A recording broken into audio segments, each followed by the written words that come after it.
트로트의 여왕 29년차 가수 주현미.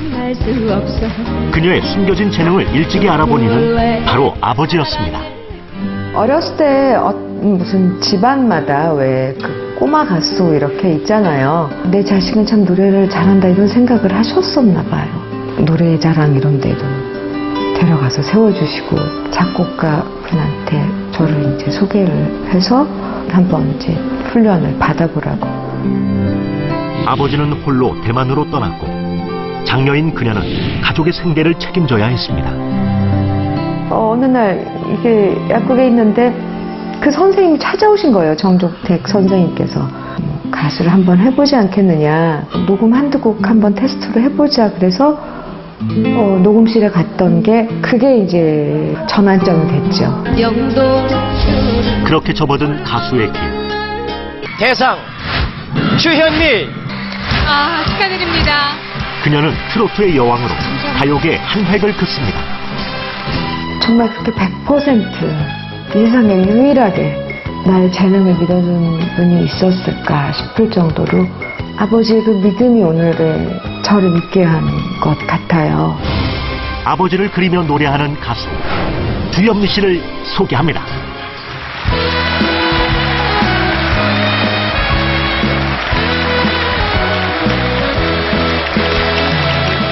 마주치는 눈빛이 무엇을 말하는지 난 아직 몰라. 난 정말 몰라. 가슴 뜨근뜨근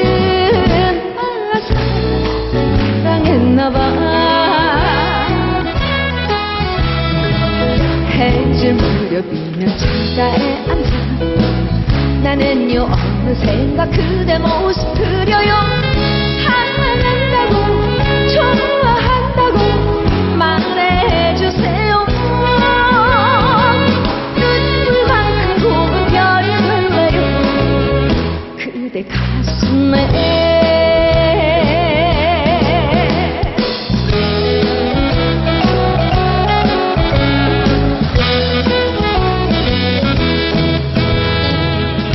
속삭이는 눈빛이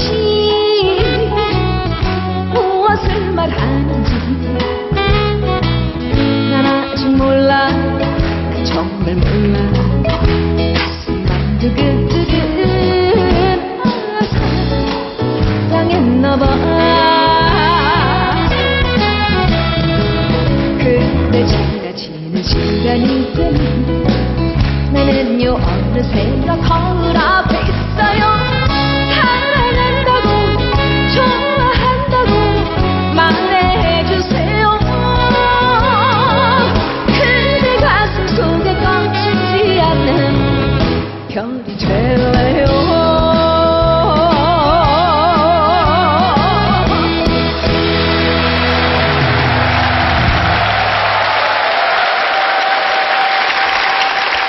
아유, 어서 오세요. 네.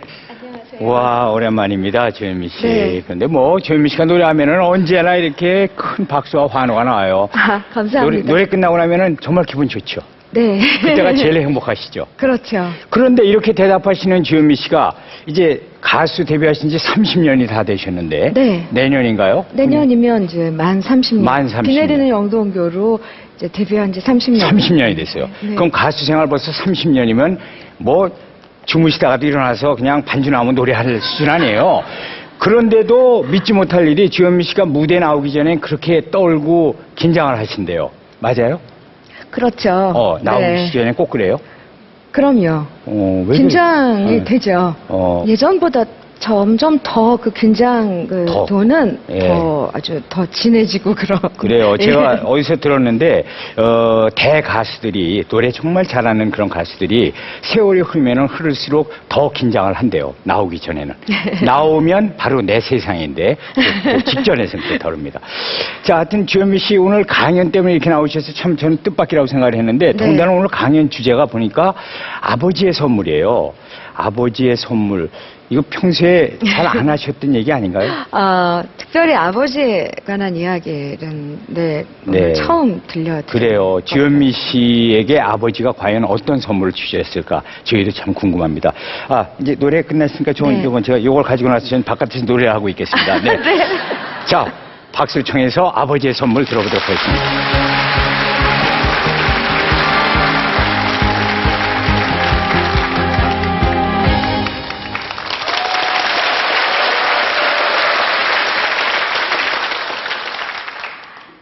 가수 주현미입니다. 이렇게 여러분 앞에서 노래를 내년이면 이제 30년이 되는 데뷔 30년이 될 정도로 긴 세월 노래를 하고 할 수 있게 이 길을 열어주신 분이 바로 제 아버지입니다. 그래서 오늘은 아버지에 대한 관한 이야기를 좀 드릴까 해요. 저희 아버지, 저는요, 저희 아버지는 화교세요. 그리고 여기서 한국에서 한의사를 하셨습니다. 한국인 어머니 사이에서 이제 저는 장녀로 태어났는데, 제가 어렸을 때 아버지가 어떻게 제가 노래를 잘하는지, 어린 딸이 노래를 곧잘 한다고 이제 생각을 하셨는지, 제 기억으로는 늘 친척 모임이나 잔치나 이럴 때 저를 무슨 이유를 대서라도 노래를 하게 만들어 주셨어요. 그게 분위기가 잔치 분위기가 아니면은 어른들이 만나서 이야기하고 이런 자리였을 수도 있는데 꼭 노래를 시켜서 노래가 끝나면 어른들에게 막 칭찬받는 그런 그 분위기, 그런 걸 많이 좋아하셨어요. 그래서 저는 언젠가부터인지는 모르지만 나는 노래 잘하는 아이구나, 그냥 그렇게만 알고 있었어요. 그런데 저희 아버지가 화교 신분이셨으니까 이렇게 대만에 왔다 갔다 하고 이런 걸 좀 자유로웠죠. 그러니까 이제 주위에서 사업을 하자고 무역을 하자고 그렇게 제의를 많이 하고 또 그런 또 기회도 생기셨나 봐요. 그래서 어느 날 이제 엄마랑 저희들을 놔두고 혼자서 대만으로 가시고 더 하신다고 외국으로 일본으로 다니시면서 계속 집에 이제 그때부터 안 계셨죠. 그러다 보니까 이제 집안은 좀 경제적으로 많이 어려워졌어요. 그래서 어떤 때는 또 엄마도 아버지 사업을 돕겠다고 또 한동안 또 아버지한테 외국에 가서 계신 적도 있고, 그래서 어떤 시기는 제가 소녀가장이 돼서 동생들을 돌보면서 지냈던 그런 또 시간들도 있었고요. 어쨌건 제가 그렇게 지내는 동안에도 아버지께서는 계속 외국에서 힘들게 사업이 잘 되지는 않으셨나 봐요. 힘들게 이렇게 사업을 하시다가도 이제 딸이 그런 재능을 잃어갈까 봐 계속 친척 아저씨분한테 현미를 데리고 누구 작곡가 분을 좀 찾아가 봐라. 그래서 중학교 3학년 때 그 무렵에는 기념 앨범을 하나 제작을 한 적도 있습니다. 그때 작곡가 정종택 씨의 곡으로 고향의 품에 어제와 오늘, 풀필이 이런 노래들이 담긴 옴니버스 앨범을 발표한 적도 있습니다. 많이 좋아하셨대요. 그 앨범을 받아 들고. 그래도 이제 집안 형편이 어려워지고 그러니까 저희 이제 친정엄마는 저를 이제 대학교는 약학대학에 이제 엄마가 선택을 해준 그 전공이었어요. 그래서 열심히 또 대학을 다녔죠. 그런데 대학을 졸업하고 제가 우리 집안의 그 경제를 이제 담당을 해야 됐었어요. 장녀이고 제 밑으로 동생들 셋이 있고 그 학교도 보내야 하고 생활도 해야 돼서 이제 졸업하자마자 엄마가 필동에 남산 아래에 조그만 약국을 마련해 줬습니다. 사실 이 약국도 경영이더라고요. 그런데 매상이 안 오르는 거예요. 그러니까 장사라고 얘기하면 좀 그렇지만 약국이 점점 약국이 안 됐어요. 그래서 힘들게 뭐 아무튼 어려운 그 상황에 있었는데 그 중학교 3학년 무렵에 앨범을 낼 때 저에게 곡을 주시고 저를 트레이닝 시켜주신 작곡가 정종택 씨가 저를 약국으로 찾아왔어요. 이제는 성인이 됐으니까 이제 노래를 좀 해보지 않겠느냐 그런 제의를 해주시더라고요. 그래서 녹음만 몇 곡 하면 된다 그래서 그 녹음실을 찾아갔어요. 그런데 제가 보니까 다 옛 노래들이고 모르는 노래가 뭐 태반이에요. 그래서 그걸 익혀가면서 배워가면서 녹음을 했습니다. 시간이 얼마나 걸렸겠어요. 22곡이나 그날 녹음을 했는데 밤 12시가 다 돼서 약국에 이제 들어갔는데 저는 그렇게 녹음을 하고 잊어버렸습니다. 그냥 그날 노래만 실컷 했다. 이제 이런 뭐 스트레스 같은 걸 좀 풀었다 이렇게 생각을 하고 잊어버리고 지금 휴일날 남대문 시장에 뭘 사러 갔는데요. 갑자기 길거리에서 정말 익숙한 소리가 들리는 거예요. 노랫소리가. 그래서 깜짝 놀라가지고 들었더니 제가 부른 노래가 길거리 손수레에서 그 쌍쌍파티라는 타이틀로 앨범이 테이프죠. 근데 카세트 테이프로 제작이 돼서 그게 막 길거리에 막 흘러나오더라고요. 저거 내가 부른 건데. 그래서 가봤죠. 가서 이게 뭐냐고 이제 파는 아저씨한테 물어봤어요. 그랬더니 어떤 아줌마가 불렀는데 정말 요즘 잘 나가고 있다고 아가씨도 하나 사가라고. 그래서 어쨌거나 제 돈을 주고 제 그 테이프를 사와서 길거리에서 이제 파는 걸 사서 엄마를 들려줬어요. 근데 그때 저희 엄마 생각은 그랬나 봐요. 네가 약사 가운을 입고 있으면 그래도 약사 선생님인데 가수가 돼서 노래하고 무대에서 막 심지어 술집에 가서 노래를 하고 그러면 조그만 동네 꼬마도 네 이름을 부를 거 아니냐. 난 싫다 그러시더라고요. 그래서 그리고 또 접었죠. 뭐 그렇다고 가수 되는 것도 아니고. 그런데 그게 정말 많이 팔리고 여기저기에서 뭐 화제가 됐었습니다. 그러고 나서 이제 레코드 회사에서 1집, 2집, 3집, 4집 뭐 계속 이렇게 녹음을 하게 됐고 그러다가 85년도에 비 내리는 영동교로 데뷔를 정식으로 하면서 홀로 걷는 이 마음 비에 젖어 슬픔에 젖어 눈물에 젖어 저는 이제 그때부터 본격적으로 정말 이제 여러분 앞에 가수 주현미로 지금까지 이렇게 노래를 부르고 있는데 그러면서도 사실 아버지하고는 연락을 그렇게 자주 하지는 못했어요. 그런데 제가 지금 너무 가슴 아픈 게 첫 아이를 낳아서 이제 온 집안에 이제 제가 첫 딸이고 그러니까 저희 아버지도 손자가 보고 싶으셨던 거죠. 근데 그때 한국에 나오셨나 봐요. 그래서 아버지 친구분을 통해서 손자를 한번 보고 싶다고 연락이 왔었어요.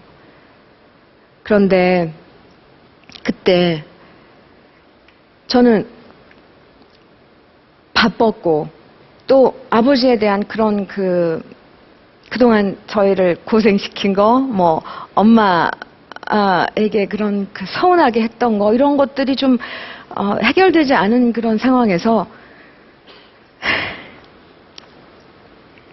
그 요청을 다음 기회에요. 이렇게 거절을 했어요. 그 순간이 정말 네. 그런데 그러고 나서 아버지는 다시 대만으로 돌아가셨고 그리고 돌아가셨어요. 그렇게 될 줄 모른 거죠, 저도. 많이 경솔했고 정말 지금 와서 생각하면 그럴 수 없는 일을 제가 아버지한테 한 거죠. 제가 왜 지금 이 시점에서 요즘 특히 아버지에 대한 생각을 하게 되냐면 저도 이제 결혼을 하고 자식을 낳고 이제 자식이 진로를 결정할 시간이 된 거예요. 그래서 아이가 무슨 길을 가게 할까, 무슨 길을 가게 될까 이런 걸 결정할 저도 이제 나이가 된 거죠. 그러다 보니까 우리 부모님은 어땠을까? 우리 아버지는 어떻게 나를 그렇게 믿어주셨을까? 하물며 그렇게 일방적으로 믿어주시고 용기를 주고 그랬는데 제가 아버지에게 따뜻하게 뭐 이렇게 한 딸은 아니었거든요. 많이 반항하고 심지어는 뭐 대들기도 하고 그리고 그때 몰랐던 거죠. 정말 아버지의 그 믿음이 제가 여태 여러분 앞에서 이렇게 인정을 받고 당당하게 이걸 누릴 수 있게 만들어줬다는 걸 정말 그땐 몰랐습니다. 사람이 정말 그런 걸 느끼고 깨닫고 하는 것도 때가 있는 것 같아요.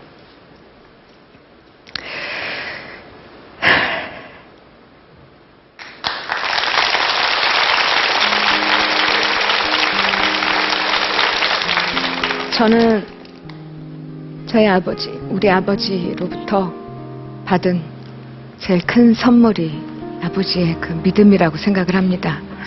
그리고 모든 부모들이 자식에게 줄 수 있는 선물이라고 생각을 합니다. 저 또한 아버지의 그 믿음을 생각하면서 제 아이들도 그렇게 이끌고 지도하고 하려고 합니다. 제 이야기 이렇게 들어주셔서 감사합니다.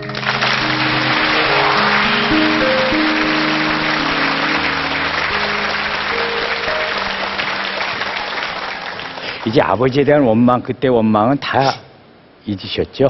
그럼요. 네. 네, 오히려 지금까지 이렇게 살아 계셨다면 네. 네, 너무 일찍 돌아가셔서 정말 화해하고 또 좀 잘해드릴 수 있는 소위 말하는 효도할 네. 기회조차 없는데 오히려 그런데 저는 요즘 마음속으로 아버지하고 대화를 많이 해요. 네, 어떤 대화를 하세요? 감사합니다. 정말 그렇게 믿어주셔서 이 세상에서 단 한 분이실 거예요. 아무 의심 없이 정말 자신의 딸이 재능이 있고 노래를 잘한다고 제일 잘해. 우리 현미가 최고야. 항상 그렇게 말씀해 주셨던 그 아버지의 믿음. 정말 이 세상에 단 한 분뿐인 그 아버지께 감사하다고. 네. 또 오늘 아까 짝사랑을 불렀는데요. 네, 네. 한 번도 그런 생각을 하면서 부르진 않았거든요. 객석에 아버지가 계시면 어떨까. 아버지한테 불러드리는 그런 마음으로 오늘 노래를 해봤어요. 그런데 느낌이 아버지가 어디서 정말 그걸 느꼈어요. 많이 좋아하고 계실 것 같은, 많이 정말 자랑스러워 할 것 같은 그런 느낌을 받았습니다.